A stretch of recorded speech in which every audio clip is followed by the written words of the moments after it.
Was on the right side of the house, near the back. He would see the back of the Cardoso house next door and part of the Cardoso's deck with its deluxe barbecue. With one quick pull, Rafe raised the blind. But he did not see the end of the Cardoso house. He did not see the deck with its barbecue. He saw blue. Blue water with little white caps, and above it, blue sky. The view was wide open. Lots of water, not merely blue, but a blue-green, stretching to the horizon. And lots of sky, pale with long, high, wispy clouds, rising as high as he could see. No wonder he could feel his room moving. The house was floating on an ocean. Just the night before, his house had been sitting on the earth, 1,000 miles away from any large body of water. But it was definitely on the ocean now. These thoughts came to Rafe in a strangely calm manner. Perhaps that was because the movement he felt was so gentle. But underneath that calm was something else. Underneath it was panic, fear. He had to push it down so as not to break his calm. Rafe swallowed and took a breath. The first thing he had to do was find his parents. They would know what was going on. His parents knew everything, didn't they? From the window to the door of his room was 3.5 steps. He turned and took those steps to the door, pushed aside the clothes with his foot, and opened it. Water, lapping right up to the edge of his room. There was no hallway, no bathroom, no rest of the house. A little wave splashed onto his bare toes.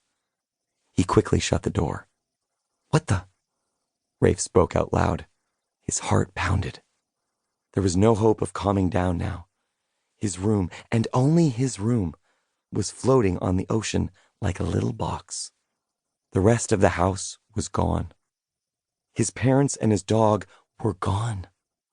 The street was gone. Everything was gone except water and sky. And then he heard something. Barking. His dog wasn't gone. He'd recognize Buddy's voice anywhere. 2. A better view. Rafe rushed back to open the window. Buddy? Buddy? Where are you, boy? The barking started again. Rafe leaned out the window, turning his body to look all around. And there was Buddy, up on the roof of his room, actually the other side of the ceiling, poking his head over. As Rafe watched, the dog darted desperately forward, one of his paws slipping past the edge so that he collapsed onto his stomach before pulling back again.